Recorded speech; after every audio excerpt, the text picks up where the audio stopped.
According to Statista.com, in 2023, the average price for a holiday dinner is $61.17. This dinner includes turkey, stuffing, potatoes, rolls with butter, vegetables, cranberry, pie with toppings, and beverages of coffee and milk, all in quantity sufficient to serve a family of 10. But our goal is to support families of any size. Or, if you would like, look on your local community pages on social media. Find a family that needs your care and support.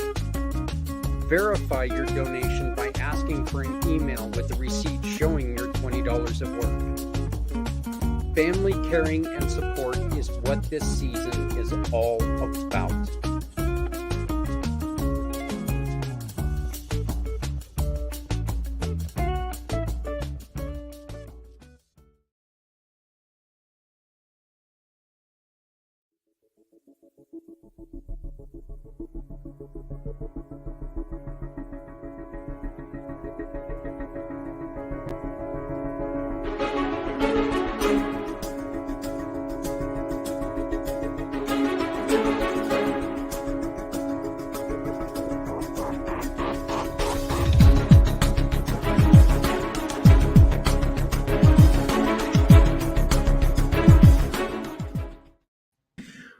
Welcome to Footprints Forward, everyone, and a very happy Thanksgiving to all of you out there.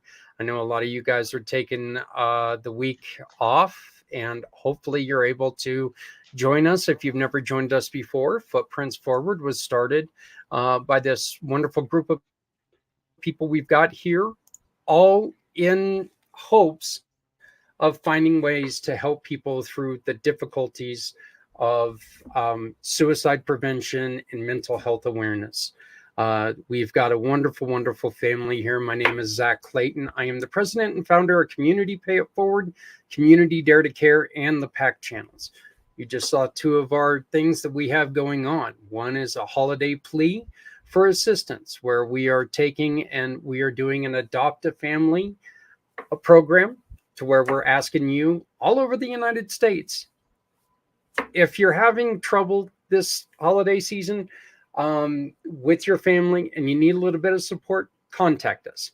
That little QR code that was on there, just contact us. We will try to do our best to get it out there, and hopefully somebody can help support you.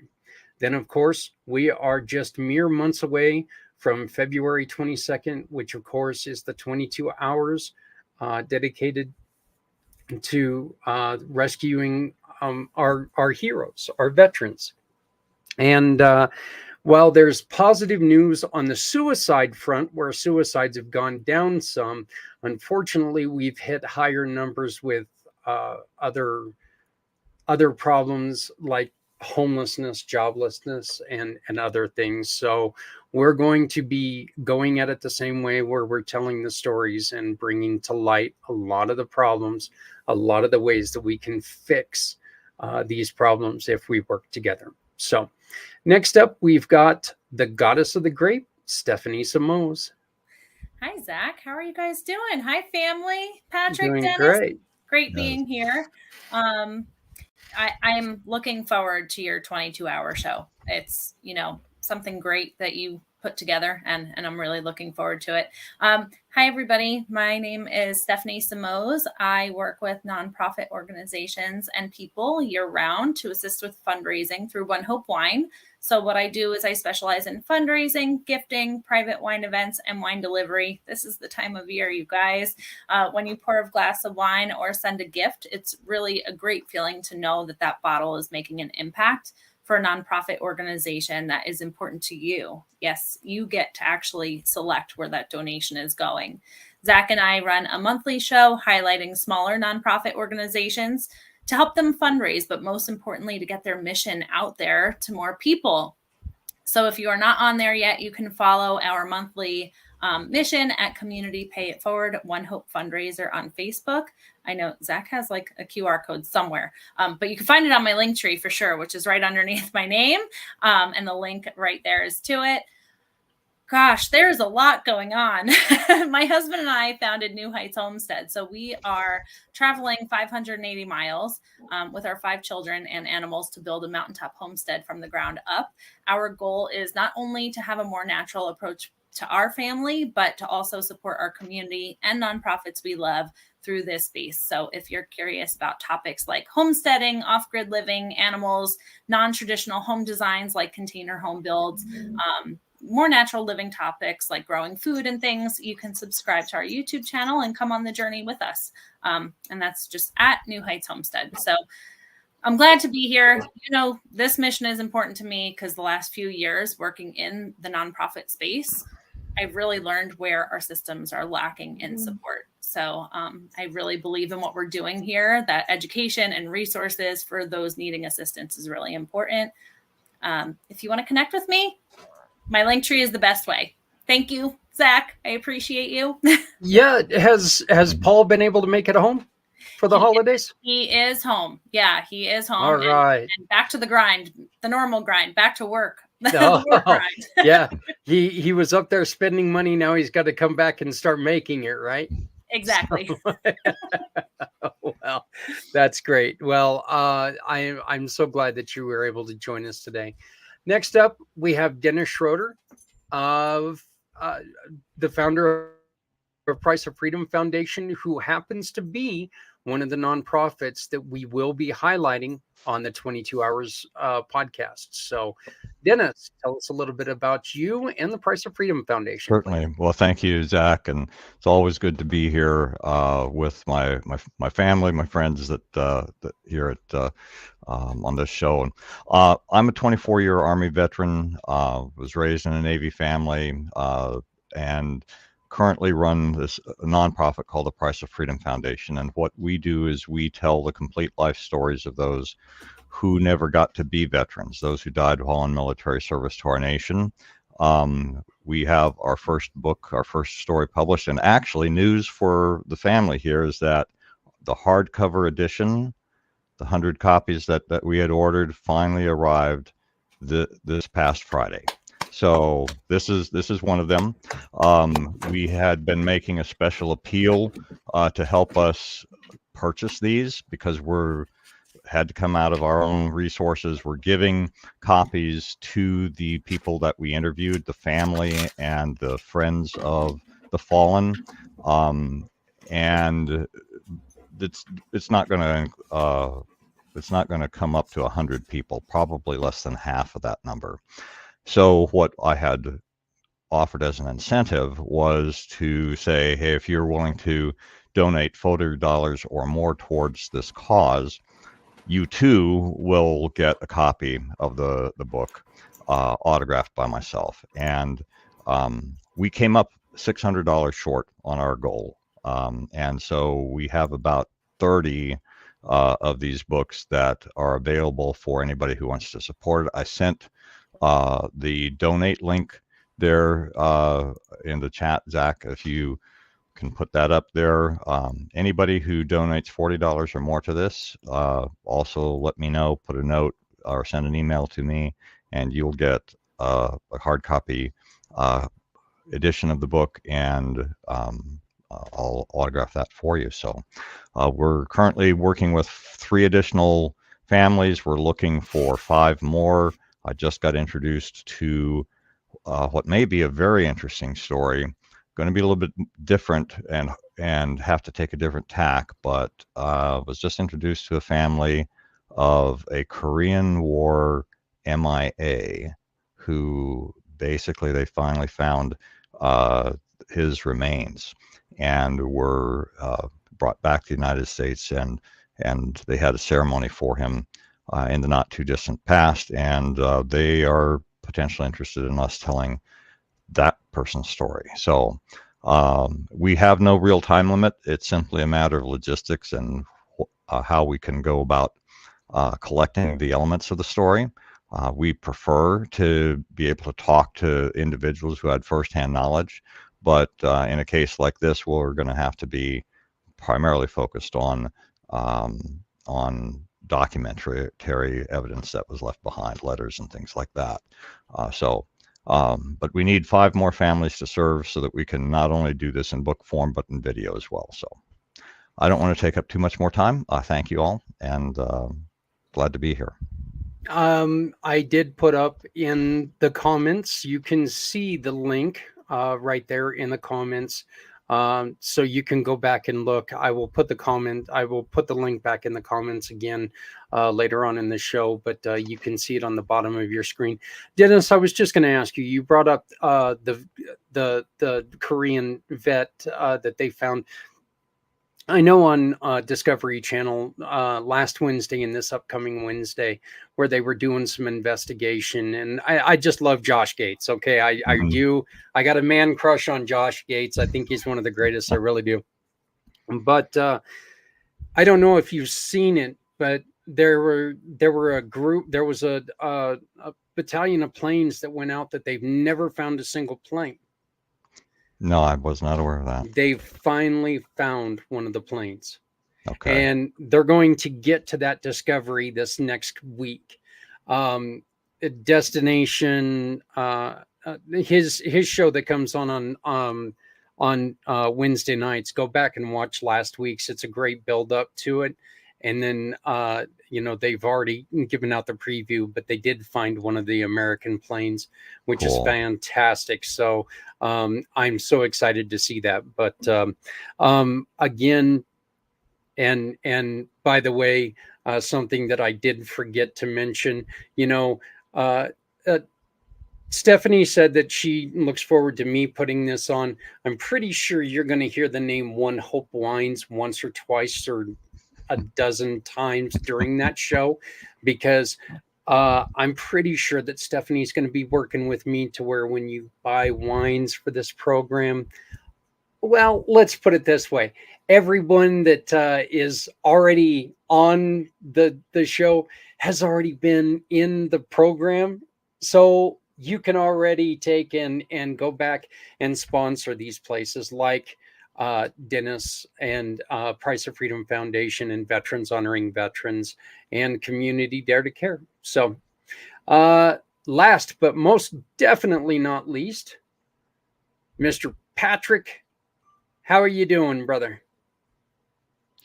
Man, I'm doing great. I had a pretty awesome week. I had an awesome week, man. Life is just amazing right now. So just because I'm alive, man, everything ain't going great, but everything is going great at the same time. So I don't know how to explain it. Just life. If it's above ground, it's going pretty good, right? Nah, it's better than that, bro. You know what I mean? I'm above ground and thriving, man. Just everything's. I wish I could explain like the joy I have in my soul right now, man. But I can't, man. I'm really truly in a place in my life, man, where I have just like really true peace, like my mind and my soul and my body and my spiritual is all connecting at once. It's just a really cool experience right now in my life. Anyway, so I'm the founder of a Call Edge Global. Shout out to Stephanie over here. So I'm getting into the aeroponic tower game. So and I really want to build a container home. So we'll probably be in I've been dreaming about a container home for a while. And so we'll probably talk about that one of these days here real soon. Anyway, I'm the founder of a Call Edge Global. And what we do is we're providing as many platforms as possible to be able to get the message out about the gospel and helping people in different ways. One of our companies is Consuming Fire Media, which we have several different podcasts that we're running out of that. So we have a Men's Pit podcast, the Chronicles of Pat and Aya. We're getting ready to start 3 more actually coming here probably in January when I get back from Singapore. And also I have a nonprofit that I'm working with that I started called the Youth Initiative.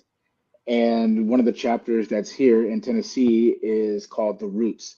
And it's been kind of taking off, and with these kids, just the the level of change that you're seeing in them by giving them the tools already right now is just it's astronomical.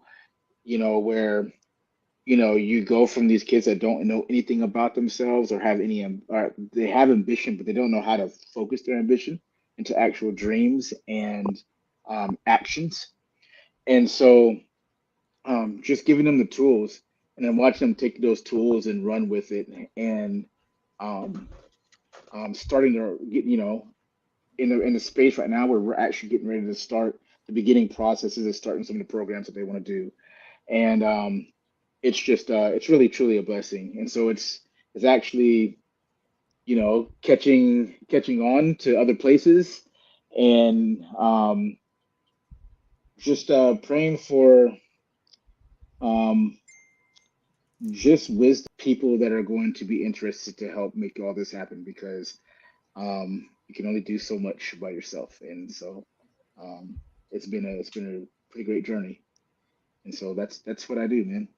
Well, Patrick, I know that you've got so much going on and everything, it's kind of funny. And I think you and I have talked about this. It always seems like everything's in a beginning stage, and it's because everything morphs and everything grows. And when it grows naturally, there's always new things to look at. And I love your compassion with the kids. And I think that that's something that is so very telling on you, because we know the intolerance for kids nowadays.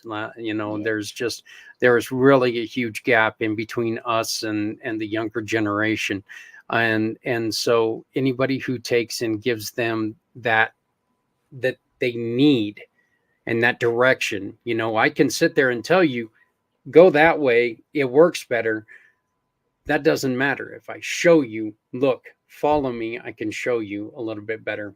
It's gonna work so much better. So congratulations on everything that you've got going on, man. And you weren't here when I got to say it, but happy Thanksgiving, brother. And I really hope everything, happy to hear that you're going to be going to Singapore. That's pretty cool.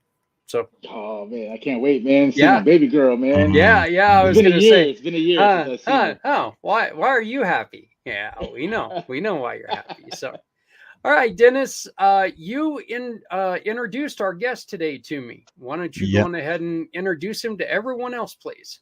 Well, I'd like to thank Justin for coming on board. Justin Pitcher is a gentleman that I met actually through a discussion on a Facebook post of a mutual friend of ours.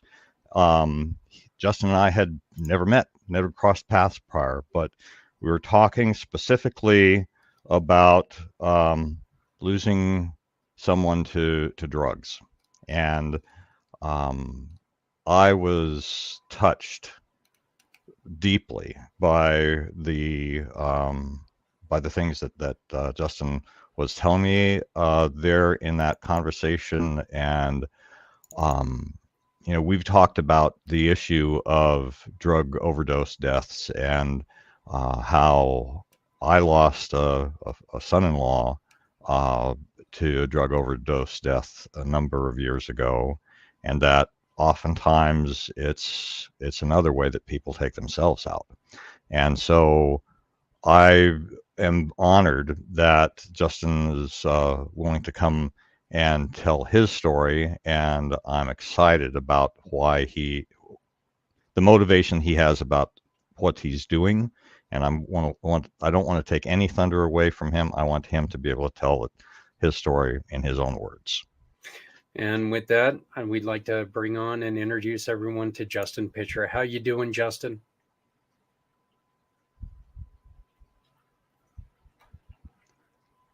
Oh, we don't hear you yet, buddy.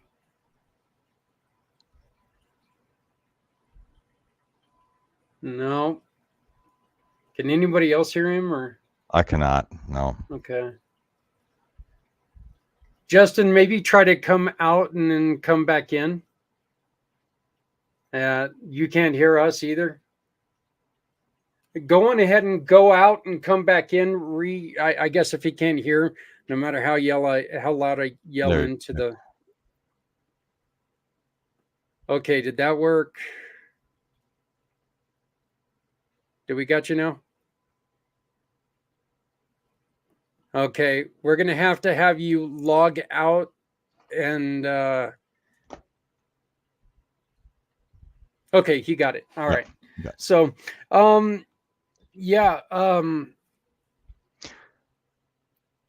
one of the, and I know that it's actually kind of funny. Justin and I, we talked about different things. We never even talked about the loss of someone else. Justin is going to be talking about experiences he's had with the demon, and he it's fairly new to, you know, it happened fairly recently. It hasn't. Mhm. You know, and it was weird because one of the things that I did is while we were talking, I was looking it up, and one of the things that we discovered, and like I said, this is what we discovered while we were talking, is he had attempted. Justin, can you hear us now? There we go. Sorry about Got that. you. Yay! Hey, you're back. That's good. Justin, I was just telling him that you and I, during our conversation, and like Dennis said, I don't want to upstage you in any way. I'm going to put Patrick back up there when he comes back on. We can see him, but I don't want to mess him out. But when you and I were talking, you had tried more recently to take your life for a second time, correct? Yes, back in 2017. Okay. And one of the things that I looked up while you and I were talking is it is 10 to 15% of suicides eventually die by suicide. Well, our numbers are as high as they are. Okay. And we were talking about last year, you know, and I can't remember what the number was last year, but, you know, I mean, 49,000, I think is what we lost, something like that. And that was 10 to 15% of people who attempted. I mean, so, and these aren't people who just think about it. They actually attempted.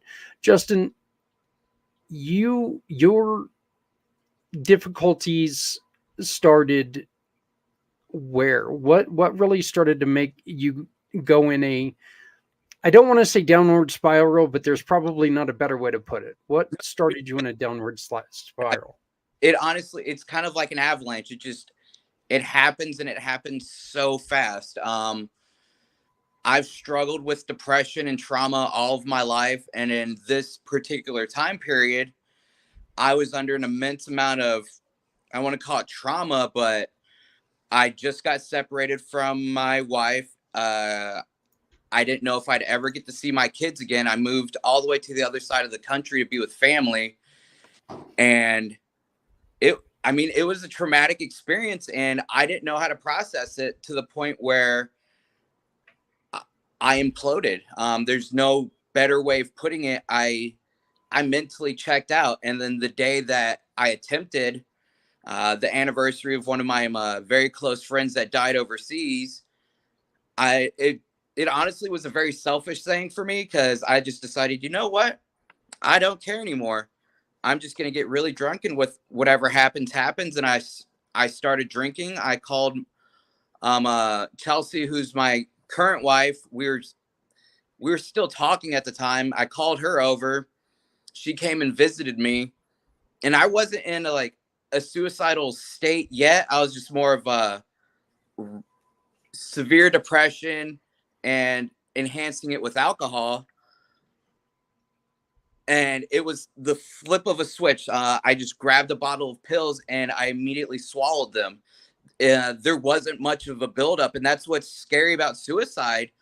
Everyone's always asking, like, where were the signs? For some people, there are no signs. They could be very happy one day, and then something just makes them decide, I don't want to be alive anymore. And the immense amount of pressure of like deciding I don't want to be alive, because the body and the mind, and I don't mean to get philosophical or anything, but the body wants to stay alive and it will fight you. So for you to push yourself to that point where you're going to take your own life or attempt to take your own life, I really don't know how to explain it. It's a crazy moment in the mind.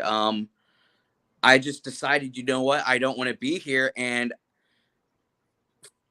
I made this comment last time, and I hate this comment, but more or less, I pulled the trigger on the situation. And coming out of the situation now, looking back, I regret it. I put my family through a lot of trauma with what I did. I damaged my heart. I spent some time in the hospital. And my brain stopped working. I lost all train of thought. Sorry, it happens. I have severe ADHD, and I'll start talking and then completely brain dump whatever I'm doing. That's fine. Let me ask you a question that, and please, if you don't feel like answering this, that's not a problem. Were you ever diagnosed with anything that that brings upon that sudden urge to do things? So I have a myriad of diagnoses that I've been given. From early childhood, I was diagnosed with ADHD and like anxiety and depression. I recently found out that I was diagnosed with borderline personality disorder, which to this day plays a part in my depression and anxiety. And then I've also been diagnosed with PTSD from trauma that I have endured throughout life and then Afghanistan. All of those can play a part in the sudden urge to just not want to be here anymore. Okay. And then what, you've been sober now for 8 months. 8 months today, actually. Congratulations. Congratulations on your first victory. It's the longest I've been sober since I was 16. Hey, you know what, brother? I don't care if it's a week, man. Congratulations. It's really proud moment for me. Yeah. It's fantastic. I know it's a hard fight. It's a very hard fight for a lot of people. What do you do now that's different, Justin? When you get into that place, it's like, oh my God, I can't deal with it no more. What do you do now? So I think she's watching right now. I call my sister and I talk to her. She came into my life, not this past July, but the July before that. She sent me a Facebook message and said, "Hey, I'm your sister." And I was like, "No, you're not. I don't have a sister." And then she like explained the situation. I found out I have a sister. She's my older sister. She's about 3 years older than I am. And she's by far my biggest advocate for my sanity and sobriety, but also one of my biggest supporters. That's got to be one of those things that, and on one hand, you're like, wow, this is really cool. On the other hand, it's got to be a little bit like, what the hell? It blew my mind. And I used hell to be polite. I think about the situation and break it down and what it really meant. And as she explained it more to me, it was, I don't know what the profanity usage on your show is, but it was a mind fuck. To find out that my dad had a daughter with another woman before he married my mom, and then that they both knew about it and did not say anything about it my entire life, and for her to come forward and be like, "Yeah, I'm your sister," and then to find out that my parents who raised me lied about the whole thing, it completely transformed how I viewed relationships. Yeah, I can most definitely understand that. Patrick, you wanted to say something to Justin. Yeah, man. Just number one, just listening to the beginning part of your story. Those warning signs, man, that like, people are always asking about them, and you're talking about like how you don't even like how your mind pushes you to this point past what your body wants to do, right? Yeah. And that's a crazy place in life to be, you know what I mean? Where, that was one of the biggest shames of my life that I had to deal with, was when that happened. And then I was wondering, like, how did you actually overcome that part of things when you know, after all the aftermath, right? Because there's this is massive So the aftermath after fallout. everything. Yeah, yeah. And then Uh, like you're trying to explain to people like I was hurting. Some of it really had nothing to do with you. It just had everything to do with like what I couldn't cope with everything that was going on, and people don't understand that. So how did you uh, deal with that portion of your life? I don't think I really had a damage control kind of moment or a process moment. My family's very, and I don't mean this in a good way, they're very forget it ever happened kind of deal. Like yell at you one day and then, hey, can you pick up stuff for me tomorrow? So when I did the act or attempted, you know, everyone came to my side and they're like, what's going on? How could this happen? And then the next day, it was essentially old news. So that's how I handle things. And it's not a good thing. It's not a healthy coping mechanism. It's created problems in many relationships where I don't care about a lot of stuff. I drop it. Growing up, my dad has always been like, you just seem like you don't care. Like, yeah, it's easier to not care. If I don't care, I don't get hurt. If I don't care about you, you can't hurt me. So whenever I handled that traumatic situation, I was just like, all right, whatever, it's over. I did start seeing a therapist more regularly. But I mean, as far as, you know, hey, you tried to take your own life, how does that make you feel? It doesn't. I I don't really have a good way of putting it. I've just always been one of those sweep it under the rug kind of people because that's how I've always been raised. That's how we handle problems. I've since become much better with handling my um, like stressors and stuff like that. I talked to my substance abuse therapist, Dr. Perry. He's an amazing doctor who helps me connect dots that I never saw possible and help understand my own psyche. And I talked to a psychiatrist, and honestly, the best thing I can say for someone that undergoes trying to take their own life, don't dwell on it. You tried to take your life, it's over. Move forward, because if you're holding on to that moment and that situation, me personally, I feel like you're still harboring those resentments to yourself and you're not allowing yourself to heal. Okay, Patrick. Yeah, I kind of I really actually kind of agree with you on that subject for sure. Um, Suicide has been a very big part of my life between my daughter, the teenagers I dealt with, um, um, pastors, friends, other, you know, my best friend shot herself, like all kind of crazy stuff, man. And so, and then I took my life 2 years ago also. And one of the things that you were talking about just now is like the sweep it under the rug effect, right? And that's something that was very big in my life too. Like you just, you know, if you're a military man, so you just have to suck it up, grin and bear it, right? Yep. And that's usually the process. And so um even though like maybe right now it's not the best coping mechanism, right? Are you looking for better coping mechanisms for to enhance your future um relationships, man? Oh, Um absolutely. I'm yeah, al- yeah, yeah. I'm always trying to improve my toolbox, I guess to say. Um, Today I had a really great morning. I went and hung out with one of my best friend. I normally don't get out. I'm the kind of person that locked themselves in their house for 3 months and couldn't go out the front door because I was freaking out.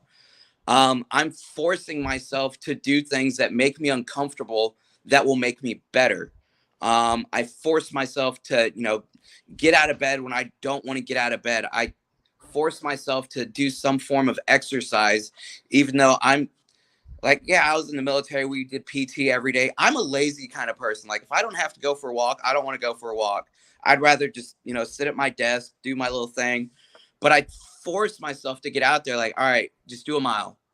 And like after a mile, you know, do 2 miles. Get a hobby, get something that keeps you engaged, something that keeps you wanting, you know, something that makes you happy. For me, I'm a nerd. I'm proud to say it. I'm a huge nerd. I had to tell my daughter the other day or the other week or whatever, but there's nothing wrong with being a nerd, because kids nowadays, they always take it in a derogatory sense, like, oh, you're a nerd. Like, embrace it. I'm a Star Wars nerd. I'm a huge Star Wars nerd. I will talk Star Wars all day. I'm also a very big Lego nerd. It's a very expensive hobby and I need to cut back, but I'll work on that. Yeah, my both of my sons are into Legos, and that was one of those things I'm like going, oh wow, if I would have realized how much money we were going to spend, through those almost 30 years. So I think I would have picked up balloon animals. I recently my collection somewhere about $14,000 of Lego that I have acquired. Wow. Jeez. It's an investment. Yeah, that's crazy. Yeah. Like some of the sets, I've sold minifigures, like just a little minifigure. Oh yeah. For like $300. There's some that go for $1,400. It blows my mind. Oh yeah. Yeah. My son in Japan, he has a Pikachu Nintendo up here that's worth so much money, and I'm like, so it's in my office so I can guard it while he's in Japan. But I'm sorry. Pokemon, that's a cool combo for Japan. Yeah. So, Stephanie. Well, Justin, I just want to say thank you for your service first and coming on and sharing about your story. Thank you. I recently lost someone to an overdose, and it's still pretty fresh, just, less than 2 months, couple weeks. It might even be 4-ish weeks at this point. So what would you say, was most influential for you, like getting you here to this point? You're talking about, I believe 2017, you said, was it resources, therapies, support? Heck, I don't know. Are the Legos calming for you? And does that help get you through? Like anything you can think of that, somebody in that situation might find useful? It's so things, honestly. If I had to break it down to a singular moment, and this is going to sound really awful, it was when I found out that my wife was having an affair. Normally that would have broken me. But I took that opportunity because I'd already been 1 month into inpatient treatment with the VA. I took that moment to look at my situation and what it meant. And pretty much the big thing that came out of it was self-value and self-love. Like everyone's like, you got to love yourself before you can love someone else. I fully believe that now, because I had always been codependent and never loved myself. And that's another reason why I abused drugs so much, was because I didn't care or value myself. So I'm going to put this into my system so it makes me feel better about the fact that I think I'm a piece of shit. The day I found out she was having an affair, I pretty much told myself, she doesn't value you. You don't need her. You don't need that in your life. And it's not going to be for everyone, but it was an instantaneous thing. This is someone that I considered the love of my life, my soulmate, my best friend. And once I realized she didn't value me the way I valued me, that's someone I don't need in my life, because they will only bring me down. She is still with that individual, and her life, I don't want to be the person to talk ill, but I will speak truth. She is still using, she is drinking. She's not doing good. And it breaks my heart for our kids, because I want them to have a mother that's healthy and involved in their lives. But she's not it. And that's been a huge driving point for me for wanting to be better, is I want to be in my kids' lives. Something I thought of when I was in therapy was, I don't want to be my father. I want to be my kid's father. I'd love, and you brought that up when we talked, and I love that stuff. Yeah. I want to be there for them for everything. And when I'm not there for them, I'm going to support them. When I was doing inpatient treatment, I had to miss one of my daughter's soccer games. So I made a bunch of Facebook posts and just telling people in the community, hey, just come out and watch my daughter. She has cerebral palsy. Walking for her is a bit of a struggle, but she plays her heart out on the field, stuff like that. the whole entire, I'll give them a shout out, the North Harding girls soccer team. They came and watched her play and supported her in my absence. They signed her a soccer ball and they gave her a jersey for the North Harding team that's in her size. And it warmed my heart so much that, you know, they came out and that I was able to still support my daughter even though I wasn't there. That was huge for me. And it's stuff like that. I want to be at every little event. I want to be, this weekend I was teaching my daughter how to play baseball. She hit the ball for us. That was a huge deal. All those little moments that I don't remember as a kid, I want to do for my kids. My dad was absent most of my childhood, and it was no fault of his own. He was in the military, he was in the Army, and he was deployed a lot. When I was a baby, he was in Desert Storm. He wasn't Special Forces, but he was in SOAR, Special Operations Aviation Regiment. So the guys that were flying around in Black Hawk Down, that was his unit. So he was gone a lot. So the most I remember is just my mom being there and all those, you know, child and father moments I didn't get a lot of. Okay. And I forgot what I was talking about. Well, you're talking about being able to do those things for your daughter that your dad wasn't able to do for you. So, yeah. Okay. That's like the big thing for me. One, with my sobriety, honestly, my will to live. I had a conversation with my daughter yesterday. She made a wish with a dandelion saying she wanted to live forever. And, you know, I explained to her, like, honey, we're all going to die one day. She's like, well, I don't want to die. It's like, it's a part of life. Like, eventually we're all going to pass. And then she blew another wish with another dandelion. It's like, I wish you to live forever. And it's like, well, I don't want that. I don't want to live forever. That's a lonely existence. I want to live now, make the best memories I can for my kids and for myself, because hopefully I don't get dementia when I'm older and I can look back and see all these moments. And that's why I take pictures of everything. I'm pretty sure there's someone on Facebook that's like, stop posting pictures. I post everything I do so I can look back and say, like, this is what I was doing at this point in my life.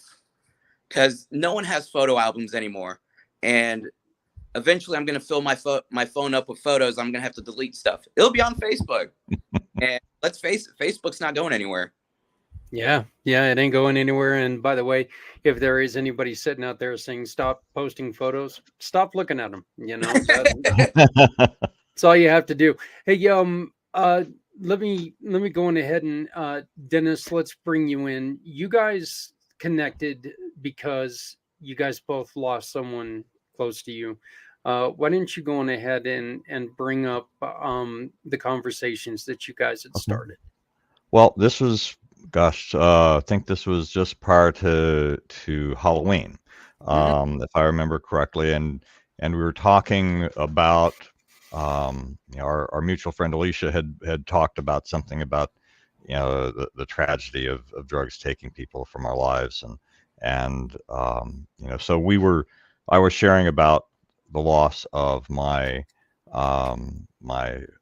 former son-in-law, and how my daughter, who had been married to him, had struggled for many years with her addictions and the like. And that, I think, you know, we were talking about that. And I guess the question, because you brought up something about kind of what motivated you to be doing what you're doing now, in terms of the study that you're, the course of study that you're in. So could you share with us a little bit about that, about what you're studying, why you're studying it, and what you're hoping to do after that? Well, I'm currently not officially enrolled in classes yet, but I'm always studying just everything. Mm-hmm. I'm the kind of person just has to be taken in knowledge. Mm-hmm. But when I eventually go back to enroll in school, I want to go into addiction counseling, and so I can try and get a job with the VA, because as the old adage says, who better help an addict than a former addict? Well, who better help a veteran addict than a fellow veteran addict? Right. That's the ultimate goal for me. Super. Well, yeah, and I mean, that's certainly, I think, it resonates with us. It resonates with me, because we want to help those that we can help, that from a point of, this is our experience. So if you're going through something similar, we have something positive that we can share with you and help you through Absolutely. that. So the big takeaway of that is what you said, experience, because you know how soldiers are. They don't care about people that read from a book or just talk to them. They want someone that has gone through what they've been through, or at least understands what they're talking about. If that was something I struggled with the VA at first in some of my classes, you'd get someone that's fresh out of school and they're trying to teach you about drug addiction. They've never touched a drug in their life, and you immediately want to shut them out. Of course, try and be more open-minded, but that's what I think I bring to the table in that field. Is I was a drug addict. I have done bad things to get drugs. I have struggled with depression. I have tried to take my life on several occasions. There has been one occasion where my life was taken that was completely unintentional. I know the fear that comes with dying and wanting to die. And if I can just make one person put the drugs down, if I can make one person take the gun away from their hand, for me, that's a complete success. That's worth all the work in the world. If I can make one person change their mind on how they view themselves, that they are valued and they're worthy. Oh, I applaud you on that, and that's why I don't know about the conversation that you had with Zach prior to to coming on here, but I will tell you that strikes a chord, and it resonates with every single one of us, because that's what our purpose here is. Absolutely. Yeah. Hey, anybody, and Dennis, I'm sorry, you're cutting out. I'm sorry. I just probably have a bad internet connection here. Let me see if I can close any other programs. And yeah. Just for those of you who are watching, if you guys have anything that you would like to ask any of us or Justin himself, please just go on ahead and type it into the comments and we'll get right with you. But Justin, things are going better for you right now? Things are going okay right now? I would honestly say things are going phenomenal for me. And I know everyone's like, things are too good. Something bad's around the corner. I'm kind of at that point where I'm like, all right, things have been really good for a while. Like, what's the bad that's going to happen? I recently got moved forward in a job process. It's nothing big. It's Home Depot, but I'll get to work with my best friend. I'm happy about that. Being able to do this podcast, for me, this is huge, because I've always wanted to get involved with creating my own podcast to talk about mental health, to talk about drug addiction. And what better way to start it out than being invited onto a podcast to actually get to discuss those things. I reached a huge milestone in sobriety today. I honestly have a lot of really good things going on, and I feel very blessed for it. Yeah. I just want to congratulate you so much on everything that you're going through. I really do. I think there's a lot of pressure. What was military service like? And I know that you had problems in. I loved it.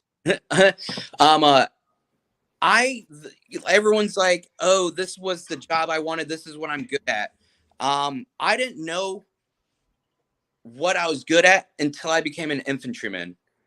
The first time rounds started going past my head in Afghanistan, I immediately knew this is what I want to do for the rest of my life. I love this. I love this shit. I was an excellent combat soldier, and that's not, bragging. I was really good at being a soldier. It was the one thing that clicked with me. And it's ironic because before I joined the Army, I had so many thoughts of, what am I going to do if someone shoots at me? Am I going to freeze? Am I going to freak out? Am I going to be able to take a life? And even when I was in Afghanistan, it's almost like there was something guarding my mental stability. Because if I was always just a fraction over here, a fraction over there, I would probably be very much more messed up. I feel like I've been shielded from a lot of carnage that I could have been exposed to. I was involved in a couple of IEDs that never caused damage, but you know, it's enough to be like, hey, I got blown up. I've stepped on IEDs that didn't blow up, and those are the scariest ones. When you step on pressure plate and it goes down, and then you're just like, what happens now? And you're just like, get the fuck away from me, telling my security guy, because one of the big things I struggled with and ultimately led to one of my suicide attempts was survivor's guilt from my deployment. There was a really big event that happened to me where our trucks were on the road and we had to go do a dismounted patrol and go clear out this wadi line that someone had observed an individual placing an IED in the night before. Instead of shooting them, they let them get away. I got out of the truck and my squad leader's like, hey, get up on the 50, and then pulled another soldier out and told him to do the mine sweeping. And I was like, all right, I don't have to go sweep for IEDs. I'm cool with that. Get back in the truck and just stand there. And to this day, I hate myself. I have since been forgiven, or not really. I've sought forgiveness to the individuals that the incident happened to, and they tell me it's, nothing to worry about. But sitting up in the turret, next thing I know, I see a poof of smoke, and I'm like, oh, fuck, something happened. And then just this huge explosion. And then the radio started going crazy, calling up for a medevac to come pick up a casualty. And what ultimately happened was the guy that I switched places with, he stepped on a small IED that ended up breaking his ankle. But in the event of him stepping on the IED, one of my best friends, Martinez, came running over to help him, and he stepped on a really big IED. Some like 5-gallon jug of homemade explosive and like an 82 or 88, like an artillery round connected to it. So he got blown up. He lost both his legs and one of his arms, and they kept him alive. From where I was, I could hear him screaming, and it still bugs me. But he's now in I might be wrong. He's a Paralympian for the American surf team. I know he's a surfer.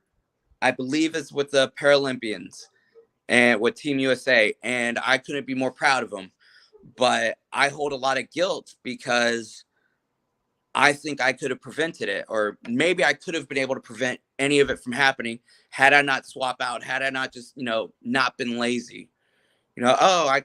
Instead of going up. So I made it my goal when I got put on minesweeping for the rest of the deployment. Ain't nobody stepping on an IED on my watch. And it didn't happen.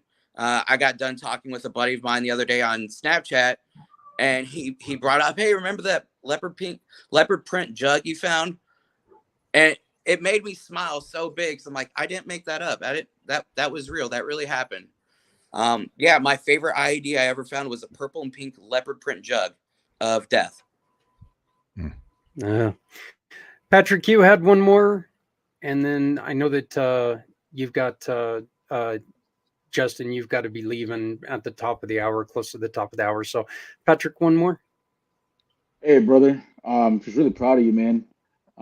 Yeah, real talk, man. Just the way that you're handling going forward right now, man, and that's going to help a lot of men out there and a lot of brothers. I'm from the military myself, and it's going to help a lot of brothers out there, man, that are just trying to find their way forward.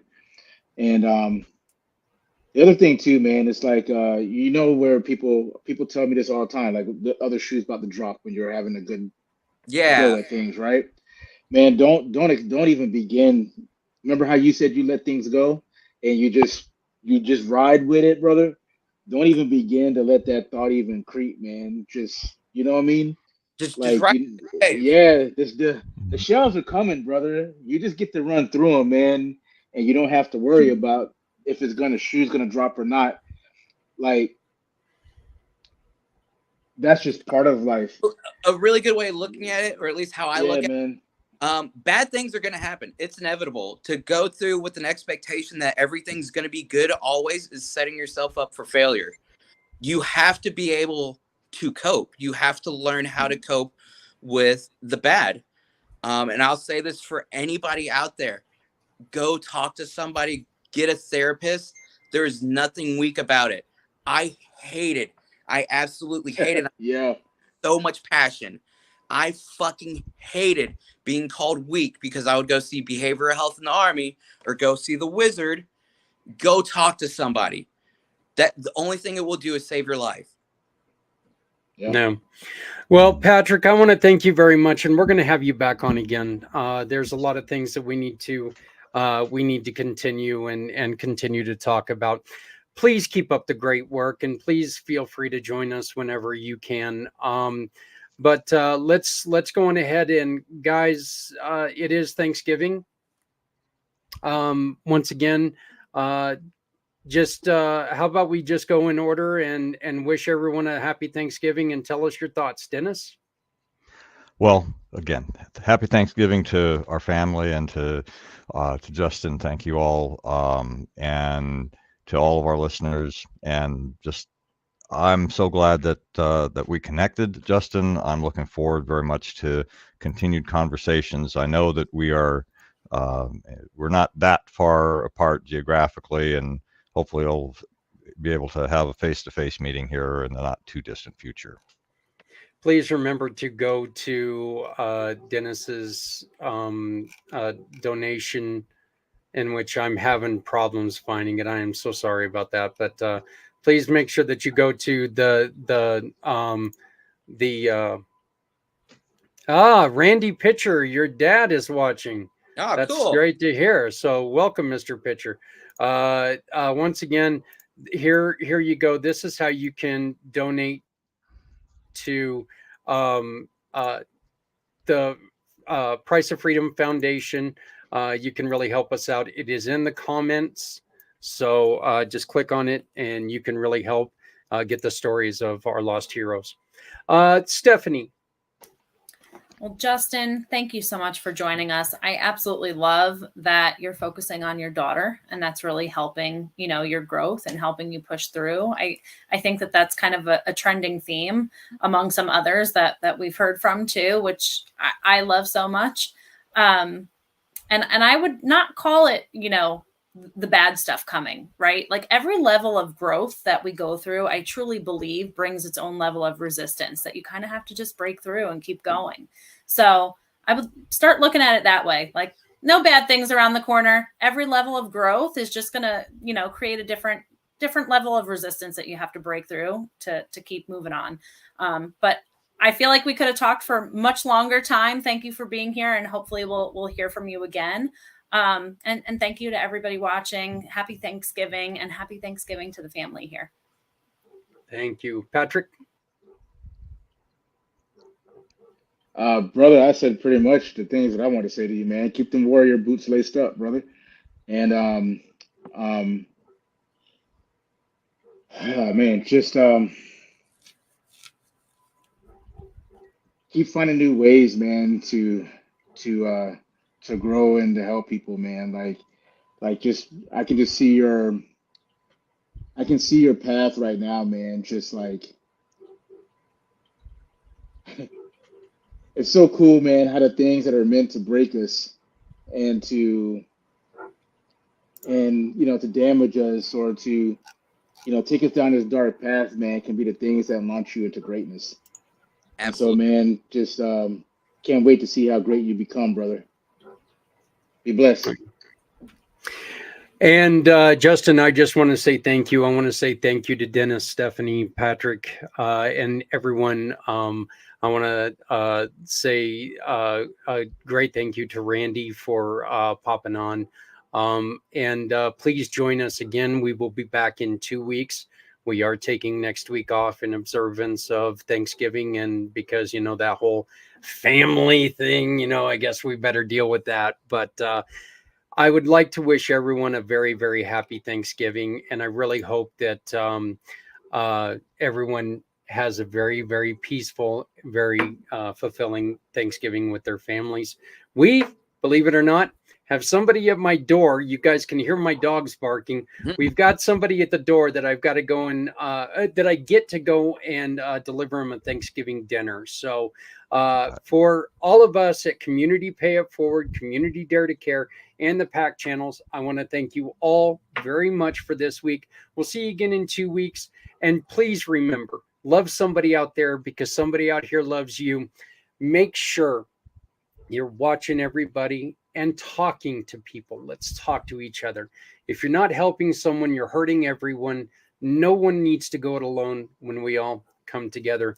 Thank you very much. We will see you again in 2 weeks, I believe. So, but thank you. Thank you again, Justin. Thank you.